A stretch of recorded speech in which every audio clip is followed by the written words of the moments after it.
Justice Corbett, I got a question for you. What does the insurrection, the January 6, 2021 insurrection, the George Floyd verdict, the COVID-19 mandates, and the U.S. Supreme Court all have in common? Stay tuned, and we'll let you know.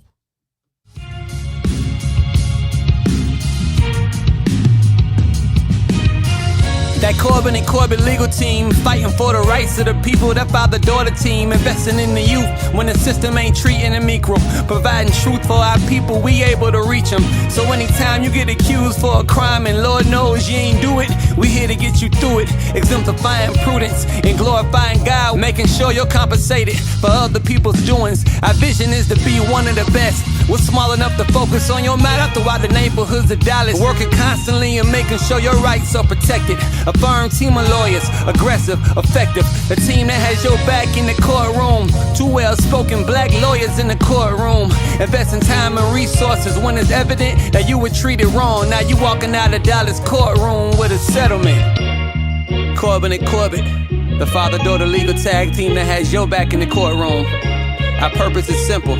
To obtain the favorable outcome for each client and glorify Christ in all we do. Our vision is to be one of the best and most... All right. Thank you for staying here with us. We apologize for the little technical snafu we had there earlier. But I am Attorney Augustus Corbett, also known as the Minister of Justice, and with me is... Hello, everyone. I'm Attorney Chloe Corbett, a.k.a. the Duchess of Justice. And we both make up the Defiant Lawyers. We provide legal analysis of trending politics, policies, personalities, and pop culture to empower you with the information you need to defy this unjust legal system. If you're not a subscriber, please hurry up. What are you waiting on? Become a subscriber. Join our community. Yes, subscribe.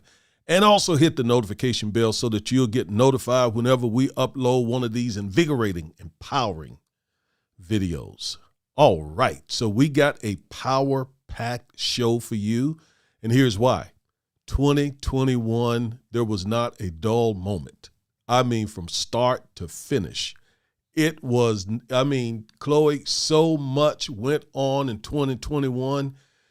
Wow.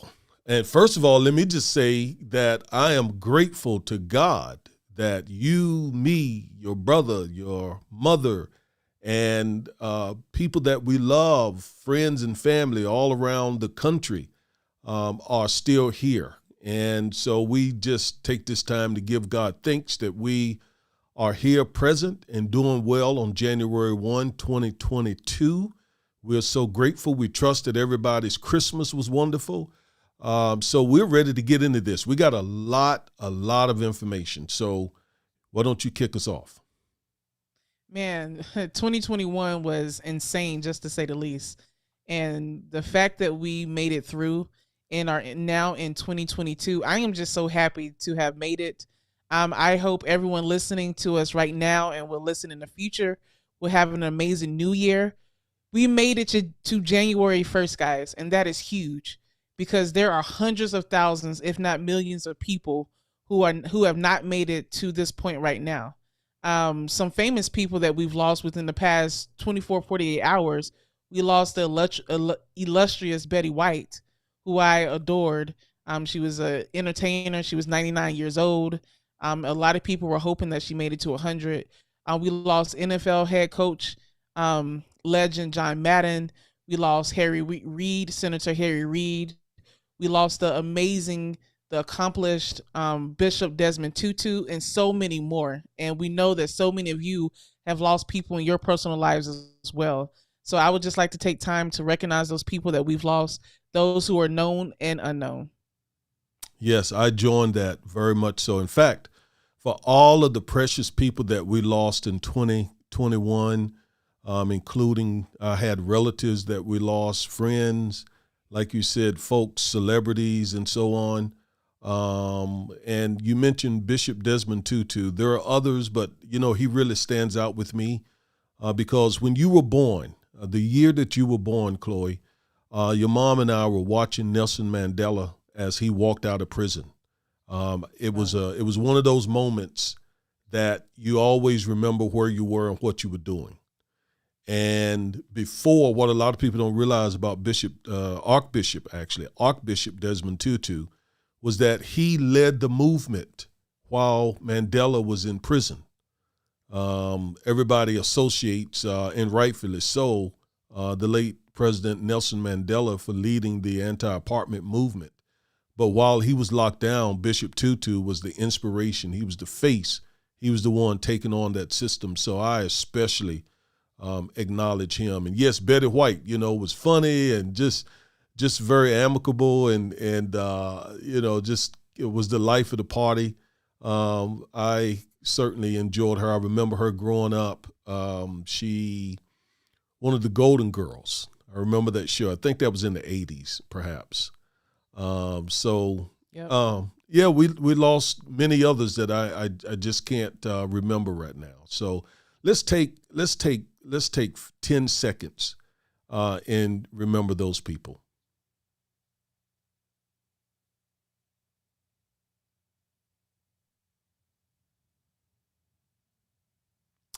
All right. Thank you all for doing that. So, Chloe, what's our first topic today? Our first topic today, I mean, we would be remiss not to start with this because this has changed the fabric of our country, of our nation, and even the world. And as you all, I'm sure, know, I'm referring to COVID-19 and the pandemic that has resulted from that virus. Since March of 2020, for me at least, and for the people that I know, my life has been completely changed. And not just my life, people's lives in this country and around the world. And I mean, it's so hard to put into words just what this pandemic has caused. From the deaths that it's caused, I believe the latest count that I saw was close to 900,000 people who have lost their lives in America to this virus. The isolation that we went through, the quarantine. I remember in 2020, even leading into 2021, just going days on end, weeks on end, just being isolated in my apartment, and not having a bunch of human contact whatsoever. And there are children that were born into this pandemic. There were children that have grown into this pandemic, and the effects that this pandemic has had on the youngest people in our population on up to adults. I'm sure historians are going to look into this for the next 50, 100 years, what COVID-19, this pandemic, has done to us. And it's the context it is the topic of context that will kind of cover all of the other top legal stories that we're going to cover for the rest of our list. How do you feel about how COVID-19 has affected us in 2021? No, I think you're absolutely right. I actually would have started with something else, okay? And you'll see, because I'll bring up the next topic. I would have started with a different topic. But the moment you said COVID-19, I realized my topic would have been wrong. Nothing has impacted our lives for the last couple of years like COVID-19. No question about it. It has completely changed. I mean, you can start from our family, our church, our community, our neighborhood, our state, our city, our nation, even the world.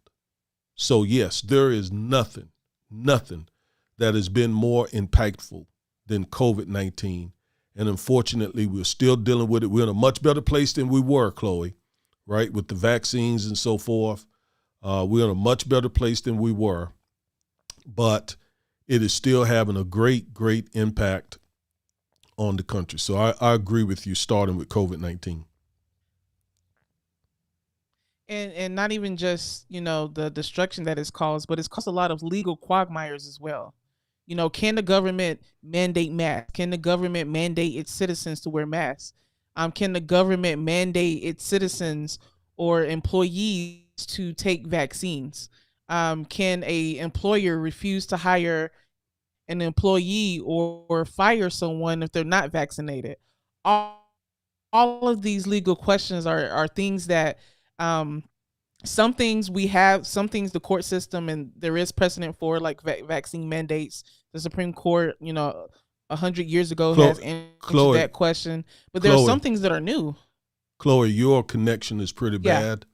Your connection is kind of bad, and so let me kind of take it from here, and maybe we need Sure. to get you. Maybe you may need to log on, off, and on again. Okay, because it's pretty bad. It was lagging pretty bad. All right, and you look froze now, actually. Okay. Let me. Okay, I'll take let it me from log here. off and log back on. Okay, Please take it that. all right. Okay. So yes, yeah, she's absolutely right about COVID-19 and all the legal challenges that it brought. Can an employer or can the government, state or federal, require us to wear a mask or take vaccines? Can employers, state or federal, local, city, county, require that people, not wear a mask? I mean, here in the state of Texas, the leadership here are doing everything they can to prevent school districts, for example, and businesses, and government entities from mandating mask wearing or vaccines. So across the country, you got a tapestry of various approaches to this thing.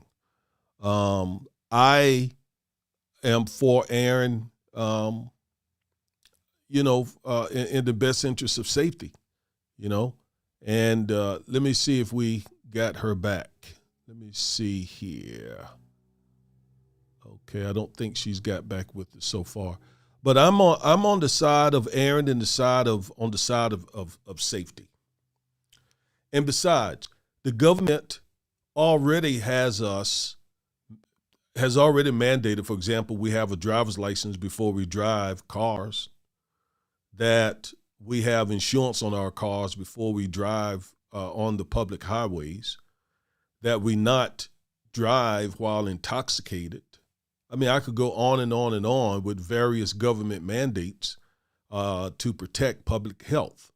And so why this COVID-19, why those mandates are any more onerous? Okay, I think Chloe is trying to get back on here. So hold on, you all. This happens. There she go. Here I am. Yeah, there you go. All right. Come through, internet. The devil is a lie. Come through AT&T. I'm gonna call you all out. So let's see. If this is better. Yeah, what you got to do is you got to get them over there to connect an Ethernet for you, because trying to do these things, trying to do them by Wi-Fi is hit or miss a lot of times. Yes. And at my house here, we have pretty fast Wi-Fi, but it's still not perfect. So when I can, I try to do Ethernet myself. All right. But I was just simply saying that the government already mandates a whole lot of stuff. So I don't see what's the big deal about mandating masks and or vaccines. All right. Who likes a lot of government intrusion? Right. Americans, we definitely don't. I mean, we are pretty much anti-government at some level. All right. Yep. I mean, that's just in the DNA of the American citizenry. But in the interest of public health, I remember in law school, I argued in our appellate advocacy. By the way, I took third place out of 200 students. Just okay, yes. Just throw that out. Let them know. Just throw that out there. Should have took first place, but I had a few issues. But I did take third place out of about 200 students. All right, but the issue in that appellate advocacy course and competition was the issue of secondhand smoke. Okay. And so, yes, across the country, a lot of public facilities, public restaurants, et cetera. You can't smoke in the building because of the health risk that you're posing for other people. Right? If you want to smoke and destroy your lungs, that's your business. But when your smoke is going all out and potentially infecting and sickening other people, then that's a whole different ballgame. And that's the way I see COVID. Yeah, I agree. Yeah. Yeah. All right, so go ahead with your last comment on this, because we got so many topics. If we don't keep it moving, we won't get to a lot of them. Yeah, just my last thought is it's just unfortunate that wearing masks, the vaccines have become so politicized, and I think that is the issue in America. That's why I feel like having COVID-19 be the first topic. It's a reflection of kind of how divided this country has been, and the other topics will address that as well. Yeah, but I think you were spot on picking COVID-19 as the lead-off topic. Nothing has impacted America and the world quite like this coronavirus. All right, what I would have picked, and I would have been wrong, I'm conceding that, because even this was not nowhere near as big as COVID-19. But I would have led with the January 6th insurrection, the failed attempted coup d'etat. That is big. I remember watching that on television as those guys and girls and women and men and so forth were scaling the walls of the Congress and were beating down the doors and assaulting police officers. And I mean, all the stuff, Chloe, that we represented clients who were accused of rioting during the George Floyd protests. And they did not riot, didn't do anything near what we saw these people doing. And yet those are supposed to be the law and order, real Americans. And we came within one person, and that one person was Mike Pence, of Trump successfully implementing a coup d'etat. That, to me, and that was after the man had weakened other institutions in America. In other words, we came to the very brink of the greatest democracy being completely destroyed and defeated. It's even now, and I'm getting ready to stop and let you go, but it even now has been severely weakened. And but it would have completely failed had not Mike Pence did what was necessary to certify the elections. Yeah. It could have led to a second civil war, unfortunately. Just the fact that so many people were so emboldened to attack our symbols, to attack the Capitol building. And not only did they attack a physical location, but they were attacking the symbolism of democracy that this country has said that it stood for since its foundation. That's right. And it's so funny because, the Republican Party, they're supposed to be the party of laws, of law and order, yet they were attacking the Capitol building and the very institution that our Constitution has created. The ultimate source of law and order is the United States Constitution. All law and order, all laws flow from the United States Constitution. So by attacking the Capitol building in that process, you were attacking law and order in this country itself. So to me, it's so hypocritical, and I think it will continue to embolden that crowd and embolden people. Well, hey, there were not. If they could do this January 6th, what can we do in the future? And I think we've seen that throughout 2021, where various groups have felt emboldened from that insurrection. And even though people are being prosecuted on the federal level, I still think just seeing that imagery will stay with us through the next years. So, COVID-19 and the insurrection was neck and neck for me, for top of my list, because they both had such an impact on this country, and the images that it created will continue to impact us for decades to come. So, I mean, it cannot be understated how huge that insurrection was and the potential destruction it could have caused.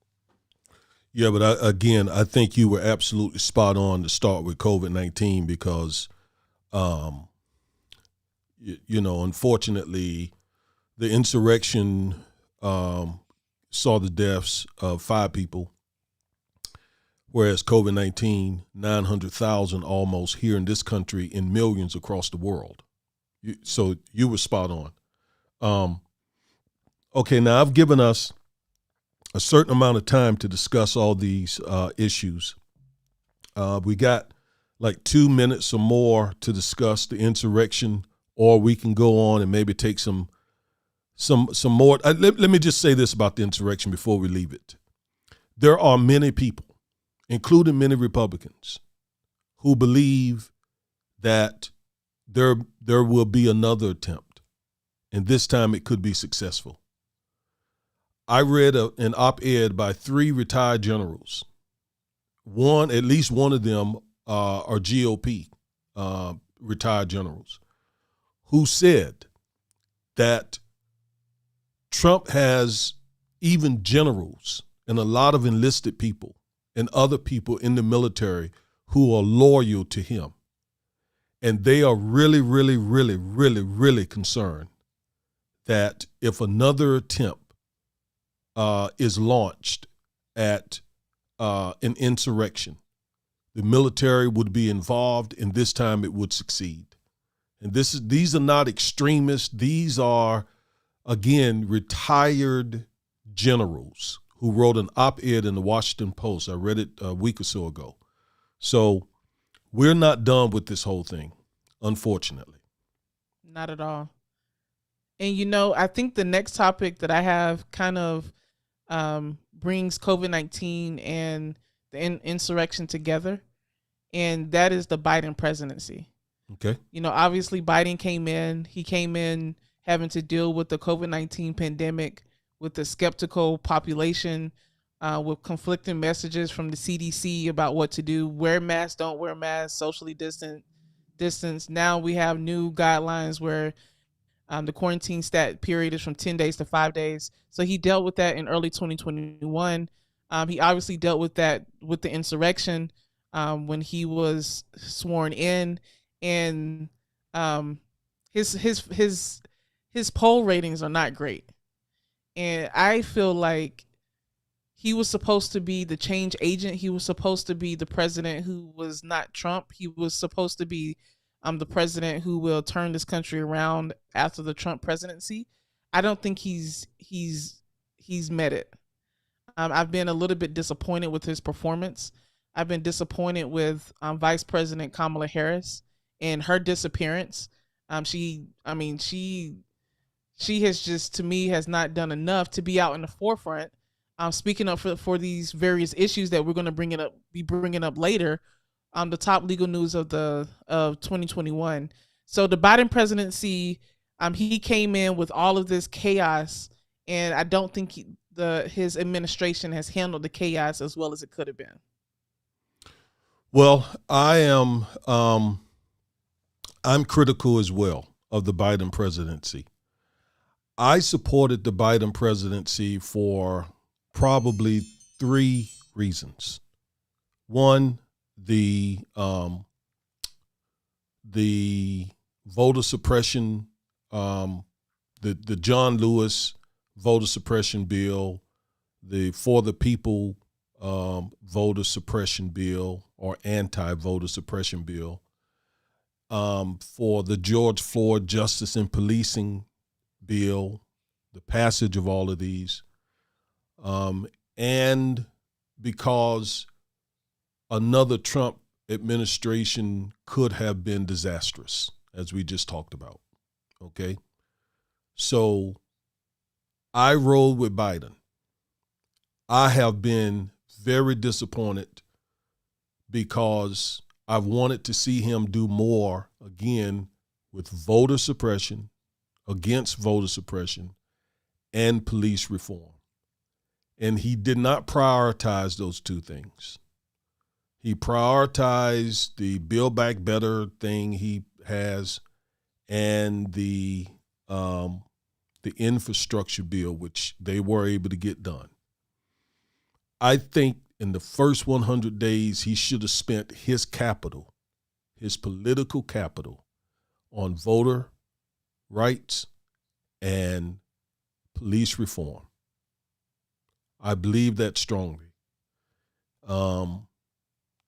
I think had he got those things done, had he focused on those things, he potentially could have got them done. And I mean, even I think Joe Manchin has expressed support for voter rights. Okay, and he's been wishy-washy because he'll come right back and disavow what it takes to get voter suppression laws passed, which would be in some way amending the filibuster rule. He's against that. So you don't know what to, I guess they don't know what to do with Joe Manchin. But because Biden did not prioritize anti-voter suppression legislation and did not prioritize police reform, I too am very critical of him. And it is very possible that we will not get those things done in his administration. He had a small window to get them done. I think now it has gotten very difficult. He spent what political capital he had. We're months away from the midterm elections where things are going to get political all over again. Very, very, very, very, very political. So I too am disappointed. Yeah, I'm disappointed in those two issues and the student loan debt issue as well, because he campaigned on his promise to forgive $10,000 of federal student loans for all borrowers in this country. And he's hemmed and hawed and basically he's gone back on that promise. And with pressure, only after pressure, has he now extended the postponement of student loan payments that are due to May of this year. But I'm very disappointed on he could issue an executive order that would forgive all student loan debt. And I think if he did that, that would change the game. That would change the game. And it would take a lot of burden off of millennials like myself, Gen Zers, Gen Xers, who, all of our lives we've been told, go to school, go to college, be a professional, get a college degree, get a higher education, borrowing all of these loans, the schools getting all types of perks for these loans. And then because of the student loan debt, we can't afford to buy a house, or we have to move back in with parents, or we don't have, enough excess income to put back into the economy. So I think forgiving the student loan debt could work wonders for the economy and help this housing crisis that we're in, the astronomical housing rates, the astronomical rent rates. So I think that this is something that's huge. I think he should look into it. And I think that we need to continue to put pressure on his administration to look into student loan debt, as well as voter suppression and police reform. Those are the top three issues for me right now: police reform, voter suppression, student loan debt. Okay, very good. So you just introduced what I believe would be the fourth topic that we wanted to discuss: the insurrection. COVID-19 first, the insurrection, voter suppression. The COVID-19, the insurrection, and the Biden administration. And under the Biden administration, we also kind of got into voter suppression as well as student loans. Let me make a couple comments on student loans. I think what you did in identifying, the younger generation, I get them confused now, Generation Y, Z, X, all that. I'm a baby boomer. And look, many baby boomers also carry student loan debts. Yeah. Okay. So this has a wide, broad, and by the way, shout out to A Chief. Thank you for tuning in. We have A Chief here who just commented and said good afternoon. What's good up? afternoon to you. Good afternoon. So yes, a lot of baby boomers have student loan debt as well. And, I really heard your heart. I heard your heart as you were talking, like America sold you a bill of goods about getting a college degree at all costs, going into debt to get it, et cetera, et cetera. And now there's no help from the nation that you sort of educated yourself to contribute to, right? Right. I think you expressed the pain of a lot of people. And, hopefully Biden will keep that promise. If he doesn't do better at keeping some of these campaign pledges, it's not going to go well for him and other Democrats as well. And by the way, you mentioned Kamala Harris. Did you see the interview with her and Charlemagne? Oh, I did. I heard about it, so I went and pulled it up. I had to go look at it. And I think Charlemagne, a lot of folks were kind of coming down on Charlemagne.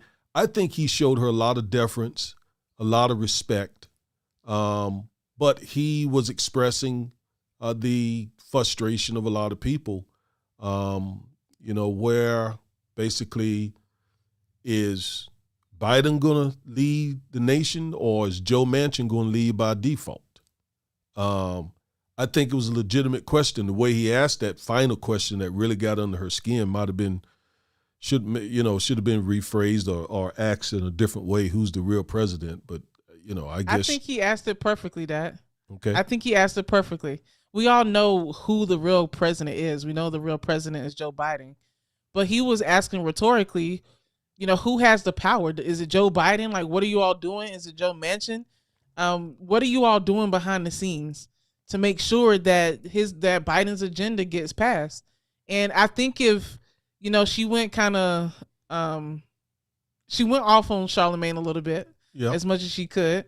I don't think she would have done that if it was a major news network interview, which I kind of took a little umbrage with. But I think it was good that Charlemagne, being who he is, being a radio host and asking all of these controversial questions and not really being so tied to the political side where he could just ask that question outright. It may not have been the most artful way to say it, but she knew what he meant. And I think she could have answered it in a better question. She could have been like, I understand, maybe the appearance that Joe Manchin maybe has all of the power, but this is what we've been doing behind the scenes. And this is why America needs Biden's Build Back Better plan. Instead of just going off and my name is, Kamala Harris, she didn't handle that. She didn't handle that question great at all, in my opinion. I mean, I agree. I think Charlemagne, he showed her a lot of deference. I mean, a lot of deference and a lot of respect and so forth. And what he was really getting at is, why is Joe Biden playing softball with Joe Manchin? I mean, that's what he was basically asking. Is the president going to continue to allow Joe Manchin to run the country or to control the president's agenda, or is he going to go Lyndon Baines Johnson or some of these other, Abraham Lincoln or some of these other presidents who said, hold it, you're not going to hold up my agenda, okay? Get in line. I remember seeing the movie, I think it was called Lincoln, about Abraham Lincoln and trying to get the 13th Amendment, passed.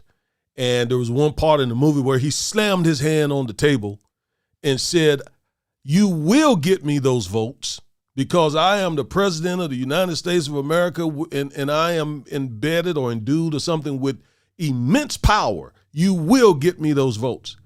I think a lot of people, a lot of African Americans especially, are waiting for Joe Biden to have that moment. Yeah. And we're not seeing it. Yeah. I agree. Yeah. And I think some of the issue too is he's been in the Senate for so long. So these are his friends.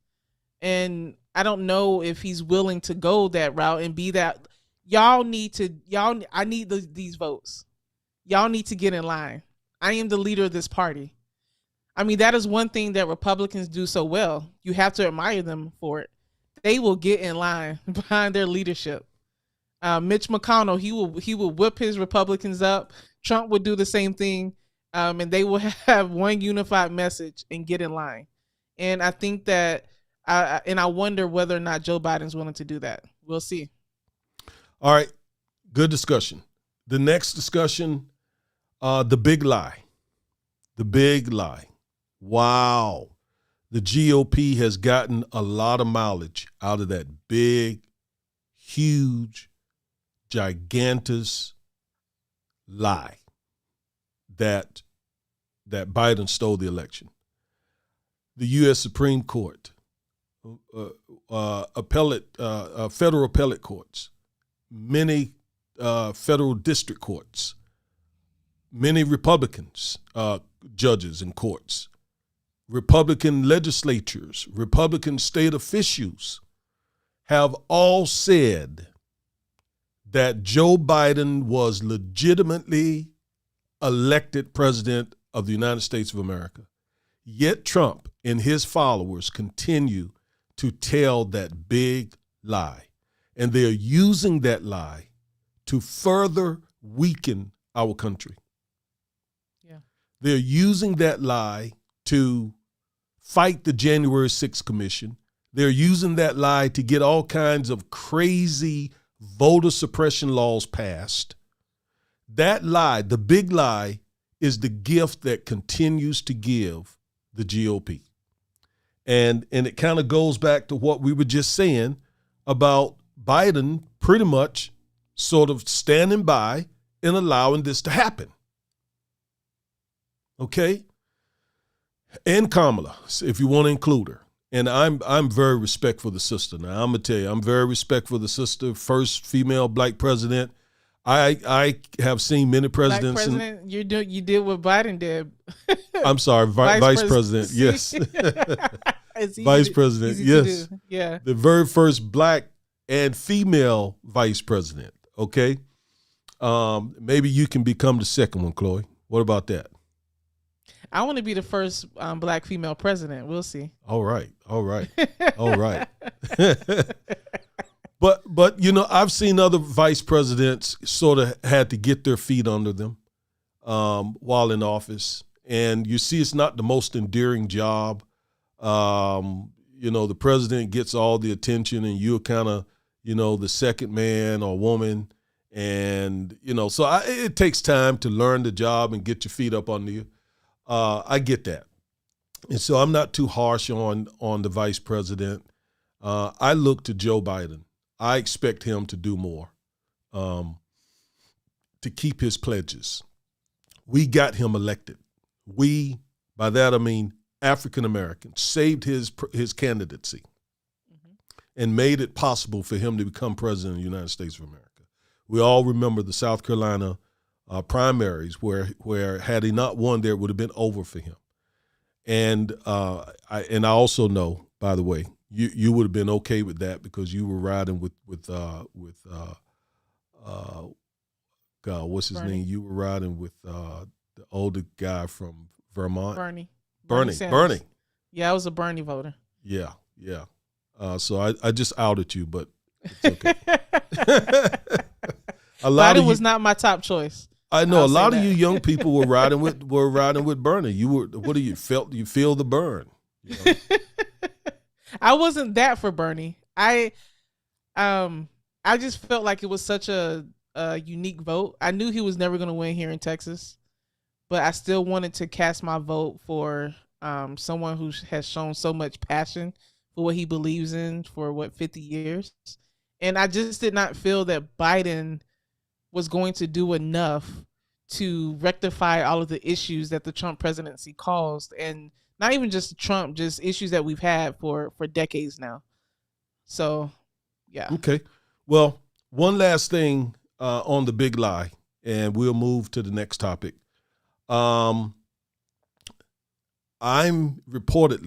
It's being reported that Trump is planning to do a January 6th news conference.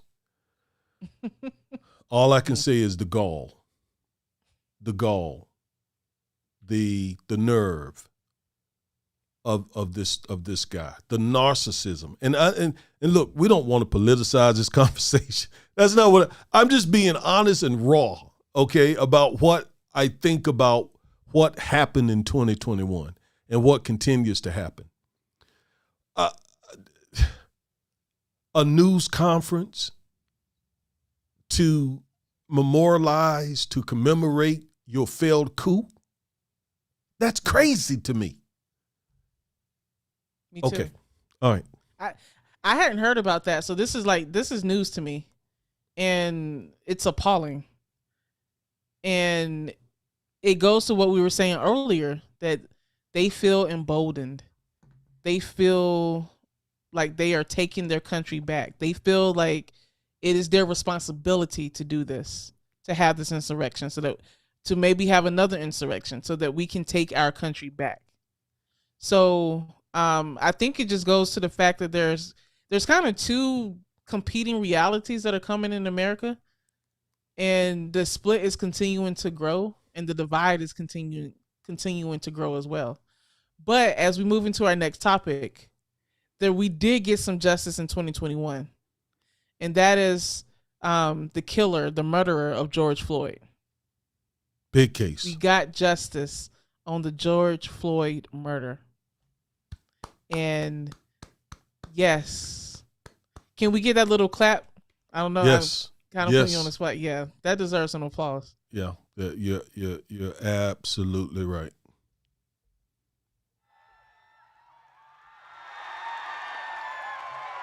Yes. So we did get some justice for that lynching. That's what I call it. Yes, we did. That's what that was to me. A public lynching with the knee. It wasn't with a rope. It was with the knee. And it was done not by just, murderous citizens. It was done by a police officer wearing a badge, etc. So it was in a sense tyranny. Yeah. And government terrorism, basically. Yeah. And the phrase "I can't breathe," it really became a slogan for 2021. It really became an outcry for what so many people feel with the police, when the police wrongfully use their authority and take their guns and badges and take people's lives and murder people. That "I can't breathe," it takes me back to lynchings of black people in this country. "I can't breathe" takes me back to what our ancestors had to deal with slavery and the beatings and the rapes and the lynchings. I mean, it's just, it all culminated to 2021. But I am so glad that the legal system that you and me, Dad, work in every single day, it worked in this case. Yes. And the jury came back and they found that officer guilty. And now he is a convicted murderer. And that is something to be, that is something to appreciate as we are continuing to go into 2022. Yes. I mean, there's nothing else to say about that. We thank God for accountability and justice for, some people say, well, there's no justice for Floyd because he's gone, but there's accountability, and it sends the message. And while we're mentioning him, this is not another topic, but it's connected with the same one. Kim Potter, right? Yeah. She too was found guilty of negligent homicide. I think that's what they call it there in Minneapolis, in Minnesota. And again, the message is being sent that you cannot, police officers, indiscriminately with immunity, kill black men and just go on about your day. Perhaps, I'm not ready to exhale just yet on this issue. We have seen some in the last few years, some high-profile police convictions. We had Amber Geiger here. George Floyd, Derek Chauvin, Kim Potter. There was the killer of a young man here, Jordan Edwards. I can't remember the cop's name. So there have been some cases. I'm still not ready to exhale yet. Every time we have one of these, and the reason I'm not ready to exhale on these police shootings is because still the overwhelming majority of police officers who kill innocent black men are not even charged. Yeah. And even fewer are found, even fewer are indicted if they are charged, and even much fewer than that are found guilty. So it's still not time to exhale. But not that is, yes, that is a semblance of some justice there. All right, now that brings me to another topic, a big topic in 2021 that will have ramifications in 2022. All of these things that we're talking about now, we're talking about them. And that was the question that I asked you all in the beginning. What do these things have in common? Well, what they have in common is they're going to continue to keep influencing and impacting our lives in 2022. They're not going anywhere. And so the next one is critical race theory. All right, critical race theory. This is the biggest fraud that I think the GOP has played on the country. I learned about critical race theory as a first-year law student in 2000, 21, going on 22 years ago. I heard the term for the first time by my professor, Professor Michael Hernandez. We were studying a class, common law is what it was called. And he mentioned critical race theory. And I knew I had to find out what critical race theory was. And lo and behold, turns out I'm a critical race theorist. When I read and studied what it meant 20-something years ago, I said, I agree with this. This is why I'm in law school. But the point is, I didn't learn anything about critical race theory in high school or college or grade school or elementary school. I learned about critical race theory in law school. Yeah. That's where it's being taught. Yep. And so the GOP taking this subject and using it to whitewash history is ridiculous. Yep. And it's a fraud. And it's a manufactured fraud because you got one or two people who said, hey, let's take this issue and make it the boogeyman to get suburban GOP voters to the polls. We can use this. This is something that we all can come around. Never mind, we're lying about the fact that CRT is being taught in school. Who cares about that? Who cares about the truth, right? We're just going to use it because it will inflame people. So CRT was another huge issue in 2021. Yeah, and it had effect on elections, the election in Virginia. It just became, and I think what you use, manufactured fraud, is exactly right. Because it was manufactured by one person up in Seattle. His name, I forget his name. And they took it and ran with it. And what's so upsetting to me about it is they're using CRT to say that we shouldn't even talk about racism. We should not teach children about the history of this country. We should not teach children that there are people out there who will view them and treat them differently because of the color of their skin. We should not teach children that some people did not, come to this country willingly and voluntarily. Some people did not come to this country to escape religious execution. Some people came to this country in chains on boats, and were seen as property and not humans. That some people, even when the law made them free, they had to live in a certain part of town. That some people could not eat in the same restaurants as others. The fact that they want to not teach our children that is scary because, and it's the famous quote, we could repeat this. And I think we're seeing it as we go into 2022, some of this being repeated. So, I mean, it's just absolutely ludicrous to think that children, grade school people, even college graduates are being taught about critical race theory. It's a very highly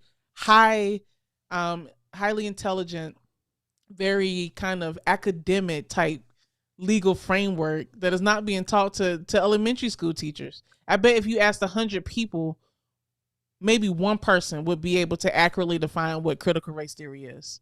So it's just, man, there are no words for it. All right, take us into the next topic. We got, let me give you some time here. We got about 10 minutes. 10 minutes. The next topic for me was Ahmaud Arbery. Good. We made several videos analyzing the Ahmaud Arbery trial. We watched almost the full trial. And the prosecutor in that case did such an amazing job prosecuting those three men for the murder of Ahmaud Arbery.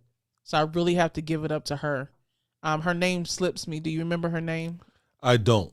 But the lead prosecutor, I can't think of her name either. I see her face. She did excellent. And race was brought into that trial as well. The defense attorneys, and we've talked about this. We are defense attorneys. We defend people every single day. But the defense attorneys, one of them made the comments about not having a black pastors, and what if they had someone coming in with looking like Colonel Sanders and all types of racial issues. But it didn't work in this case. And one of the aspects of the trial that we analyzed was the nearly all-white jury that was in this case and the effect that it could have on the trial.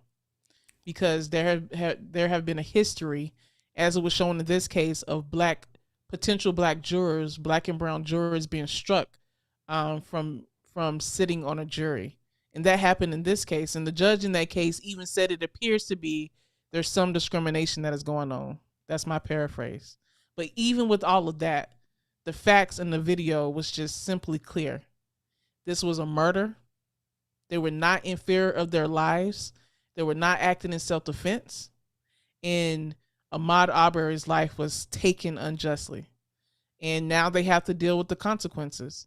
And there's a federal trial, I think is going to trial this very month in January, I believe, for hate crime charges, as well as potential civil liability against those three men as well.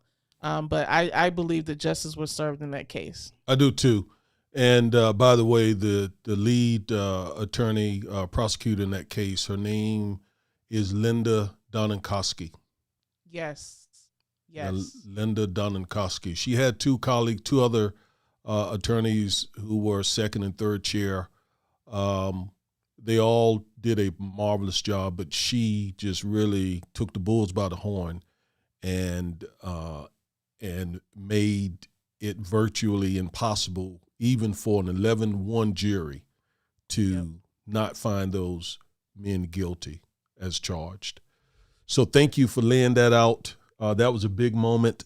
Like I said, I'm always nervous when you got some white person accused of killing a black person, because we know how that can go. But in this case, things worked out. And we, by the way, and just full transparency, I think we're on the record. I think we did a video saying we just didn't think it was going to happen. We just didn't think 11-1 jury would find those three men guilty of murdering Ahmaud Arbery. And may he rest in peace. And I pray for his family. And I pray for the families of the men who were convicted. Pray for the family of George Floyd and Derek Chauvin and for the men. I pray for everybody. There are no winners. There are no winners in these types of cases. None. And the reason we're defense attorneys is because we have compassion for the accused. Don't misunderstand us. We have great compassion. Like Chloe said, we defend the accused every day. We have great compassion for them. So don't take anything we're saying as to suggest that we are insensitive to the accused. Not at all. We defend them, and but in this case, the jury heard the facts, and the jury returned guilty verdicts, and we agree with those verdicts, basically. Yes. All right. Now the next topic. You said the next and final topic. We'll try to get into. All right. Because you got one more after this, right? I do. Mm-hmm. All right. So, yeah, I actually have two too. I have two also. One, police reform. Since we're talking about George Floyd, Derek Chauvin, Kim Potter, we need police reform. The House introduced the George Floyd Justice and Policing Act in honor of George Floyd that would, among other things, abolish qualified immunity, that would accomplish some other important goals like creating an FBI database so that we can keep track of all the police shootings around the country. There's some 20,000 different police departments in this nation, and many of them do not, even the large ones, do not disclose their information to the FBI.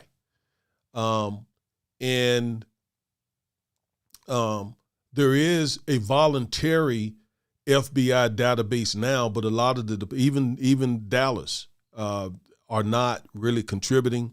And the last article I read on the subject was if more police departments didn't start feeding information into this database, they were going to shut it down.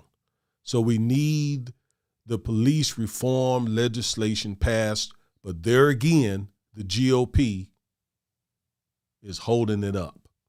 Yeah. And the only other topic that I would discuss is the 6-3 Supreme Court, 6-3 conservative Supreme Court. So 6 out of 9 of the justices on the Supreme Court are conservative. I would say that probably 4 to 5 of them are very conservative. 1 or 2 may be what you would describe as extremely conservative.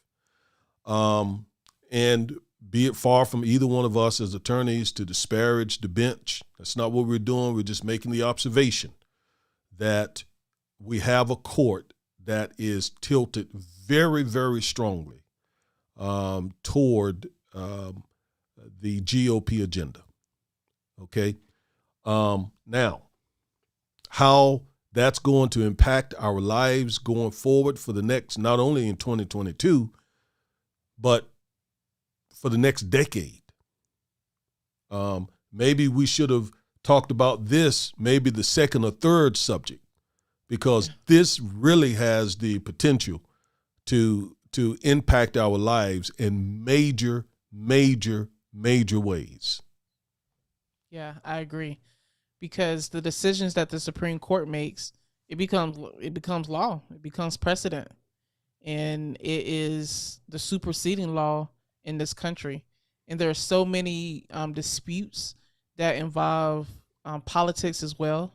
So their decisions will have a huge impact on our daily lives, whether it be the abortion issue that Texas, that is currently being in the news regarding Texas and other states as well, voting rights issues, race issues, discrimination issues, all sorts of issues. And so our elections matter. Our presidents matter. And I think the Trump presidency really showed that, because if I'm not mistaken, he nominated 2 of the justices, or was it 3? It may have been 3. 3.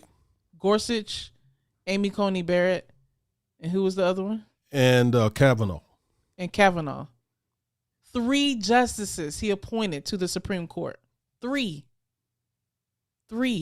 And that completely changed the makeup of the Supreme Court, of justices who are going to be on the bench for years and years to come. as long as their health is intact, because they're lifetime appointments. And they're going to be making this. And they're relatively young. And they're relatively young. Yes.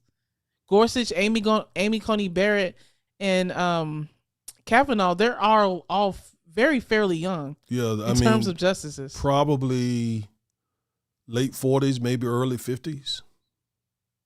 So presumably they have the next 20, 30 years on the bench making decisions. So our elections matter, folks.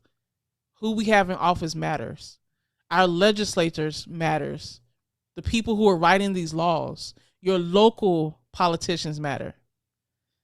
So we need to be even more involved in 2022. And that's why voting rights and voter suppression is such a huge, important topic to both of us. Because we need more people voting, not less. All right, Chloe, we're at 1 hour. So if you got another topic or so, in fact, your precious mother, my beautiful wife, she commented that she asked the question whether Kyle Rittenhouse would get any mentioning as a major topic. And so I'll quickly say, because I know it's your turn to bring up the final topic. Yes, of course he does, sweetheart, because first of all, I want to keep you happy. That's important. Happy wife, happy life. Exactly. But second of all, and more seriously, yes, the vigilantism that case, I think, promotes and probably released in the country. Absolutely. It is the Trayvon Martin case in a sense. You know, Trayvon was African-American. The victims of Kyle Rittenhouse were not.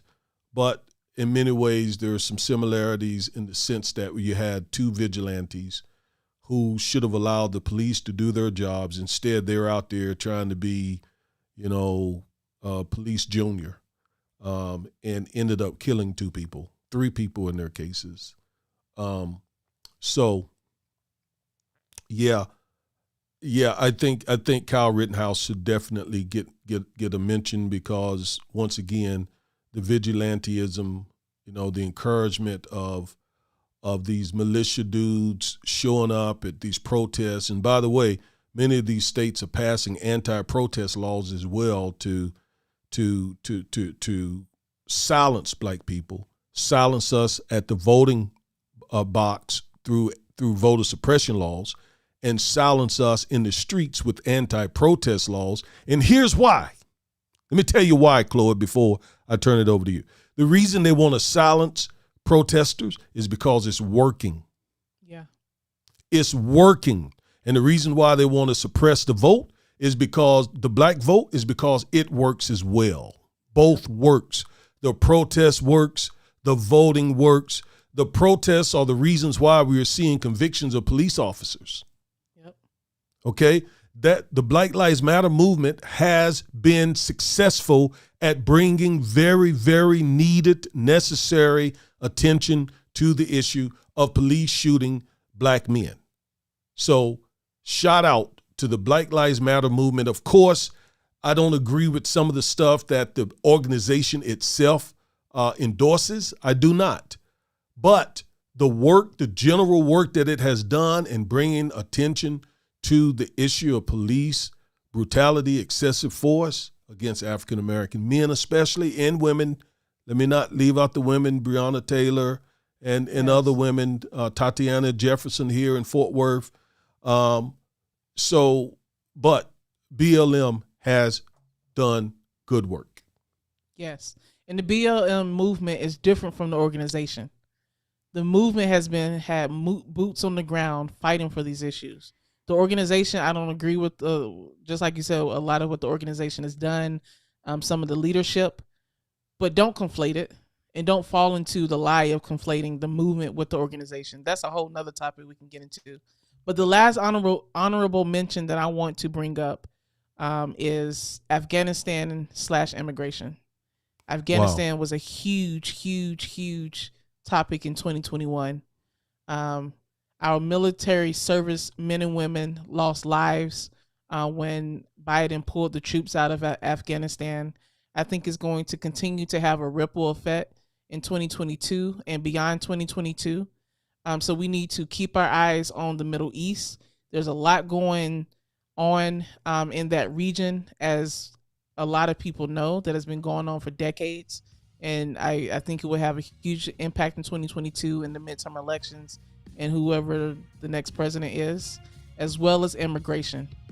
Immigration is so huge, and it's something that we need to tackle. We need to tackle immigration, and we need to get it right. We have had so many politicians just talking and not really getting into the nitty-gritty on how to tackle immigration in this country. So we cannot forget immigration and the Middle East with Afghanistan. And with that has been a recap of, in our opinion, 2021's top legal news stories. And there are so many more that we could have brought up. So much happened in 2021. From the very beginning, with COVID-19 and the insurrection, leading us up until December 31st of 2021. But we are looking so forward to the Defiant Lawyers, what we're going to be bringing to you all in 2022. We have so much planned and in store. We have so much that we want to continue to give our community, to build our community up. So please stay tuned, continue to be engaged. Like our videos, we really appreciate that. If you're enjoying the content that we're putting out, we really appreciate you subscribing to the channel. You're going to learn a lot with us, and we can't wait for you all to continue on this journey with us as we continue to build our community and to help you all defy an unjust legal system in your own lives. And you're not going to get the information you get with us from the media. No. We got time to discuss these issues. Yep. We kind of limited our discussion today on various topics because we don't want to hold you all day. But we can do much better than a 5-second soundbite that you're going to get from CNN, Fox News, MSNBC, or whatever you listen to. So this is the place you need to come to when you are wanting to get the backstory on these, on these things that are happening here. Shout out to Alicia. She joined us, and so she enjoyed what we had to say today. Yes. If y'all want real, honest conversations, keep continuing to stick with us. Absolutely. Real, honest conversation from two lawyers who are out there with boots on the ground, with passion for this stuff, and truly want to help the community. And we got some upcoming guests that are that we're excited about.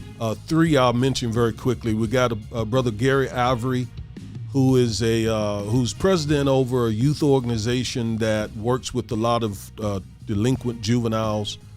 Both Chloe and I have represented juveniles in our legal profession, so we're looking forward to Brother Avery coming on and talking about a new book that he just wrote.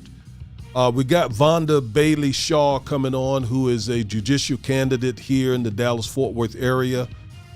She is a good friend of both of ours. I remember before she became a lawyer, she was a probation officer, and God has just really elevated her career. So she's running for a bench here in the area. She's going to come and talk to us about that.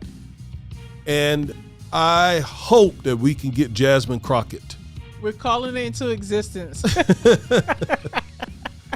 We both know Jasmine before she became a politician. And so I hope the sister can find some time in her busy schedule to squeeze out a little bit for me and Chloe so we can expose you to her. She's running for the U.S. Congress. She's a Texas state representative right now, but she's running for the U.S. Congress. She's running for Eddie Bernice Johnson's seat, who has been in that seat now for over 30 years. Shout out to Representative Eddie Bernice Johnson.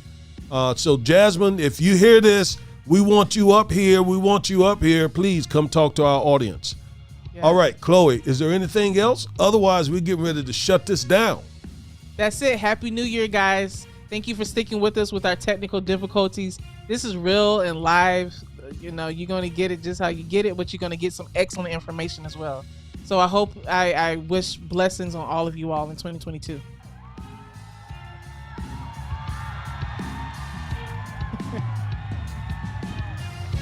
Peace. Peace.